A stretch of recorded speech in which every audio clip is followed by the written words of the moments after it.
pense que dans l'état d'esprit, en tout cas, c'était déjà important de renouer avec l'état d'esprit. Sur le match d'avant, en Béziers, on a fait une demi-heure moyenne. C'est pour ça qu'on encaisse le but. Et pareil, on prend 2 buts sur coup de pied arrêté.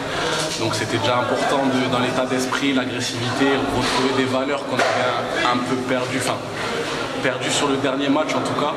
Donc déjà dans ça, je pense que c'était bien. On a bien débuté le match avec des bonnes actions, des bonnes phases de jeu. Et puis je pense que logiquement on ouvre le score. Ensuite, je crois qu'il y a eu le rouge. Sur le rouge chez nous, on n'a pas paniqué, on a essayé d'être solidaire. Et puis après, c'est vrai que pendant 15-20 minutes, on a eu un petit moment de flottement vers la fin.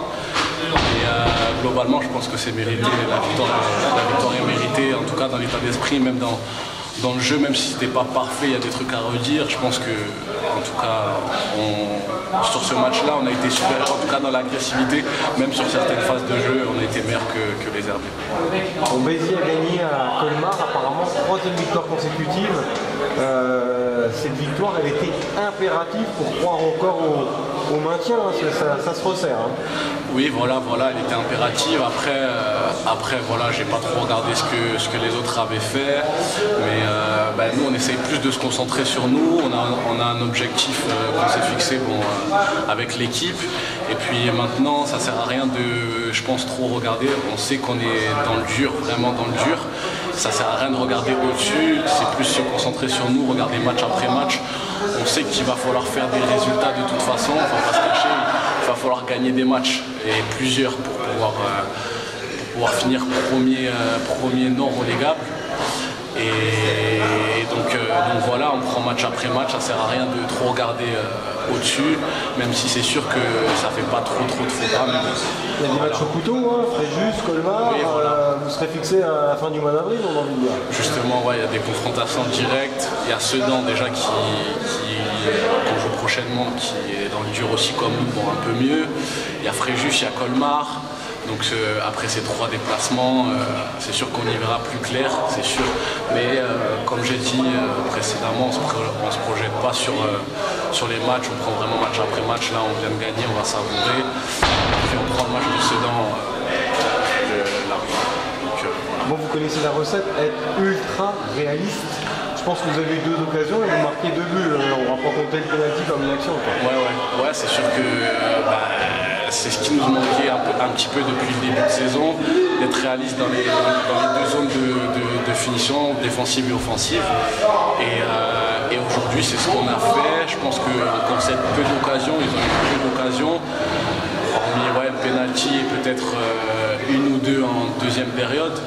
Mais on a été réaliste offensivement et défensivement. Et de toute façon, dans ce championnat, quand on est réaliste dans les 2 zones de finition, on est très souvent près de la victoire. Et de vérité, ouais, vous n'avez rien à envier cette équipe des Herbiers qui est premier non relégable finalement, hein, donc ça rebooste un peu. Hein. C'est sûr que de toute façon, depuis le début de saison, il y a peu d'équipes qui dans le jeu nous ont impressionnés ou nous ont surclassés, hormis peut-être Luçon, je dirais, mais sinon le reste, c'est un championnat très homogène et puis on n'a rien à envier, je pense, aux autres équipes. Là où on a vraiment pêché, je pense, cette année, et où il faut qu'on continue à travailler, c'est vraiment dans les détails. Prendre peu de buts sur coup de pied arrêté, prendre moins de rouge, parce que c'est encore je crois, le 13e match qu'on va finir avec un rouge, donc à peu près la moitié des matchs. Et dans les détails comme ça, dans ce championnat, ça paye cash. Donc essayer de progresser dans ça, et après, on n'a rien à envier à certaines équipes qui sont au-dessus de nous. Bon, c'est la fin de saison, est-ce qu'on pense un petit peu à son avenir? On sait qu'une équipe comme Strasbourg va peut-être monter en Ligue 2. On sait que tu as des inspirations pour aller jouer au-dessus. Est-ce que ça te travaille un petit peu? Oui, forcément, mais ça passera par des bonnes performances collectives, et ça passera par forcément des victoires en fin de saison. Donc oui, c'est sûr que je ne vais pas m'en cacher. Voilà, je suis venu ici, c'était tout d'abord pour me relancer, avoir du temps de jeu. Mais voilà, mon premier objectif, c'est d'abord me concentrer sur le maintien. Et si on arrive à se maintenir sur le fil, forcément ce sera bénéfique pour tout le monde, c'est-à-dire ceux qui veulent rester en national, qui ont goûté cette année au niveau national, qui veulent y rester, ou d'autres qui ont d'autres ambitions, c'est-à-dire jouer au-dessus. Donc oui, forcément, j'y pense, mais ça passe par le collectif. Est-ce que tu as des contacts? Est-ce que tu as un agent qui travaille pour toi? J'ai des contacts, oui, j'ai des contacts avec des clubs, mais voilà, comme je vous dis, pour le moment, je ne veux pas trop m'éparpiller. C'est secret. Voilà. Enfin, t'as un agent ou pas?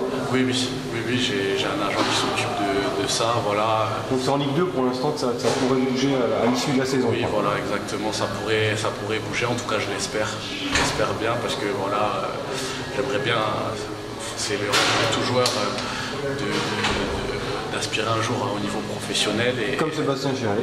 Ouais, voilà, exactement, comme Sébastien Chéré qui, je l'espère, va quand même valider son contrat avec Bourg-Perona, même s'il a été blessé, qui est un super joueur. Donc pour moi c'est pareil, j'aimerais bien signer ce premier contrat pro et comme je l'ai dit, ça passe par le collectif. Voilà.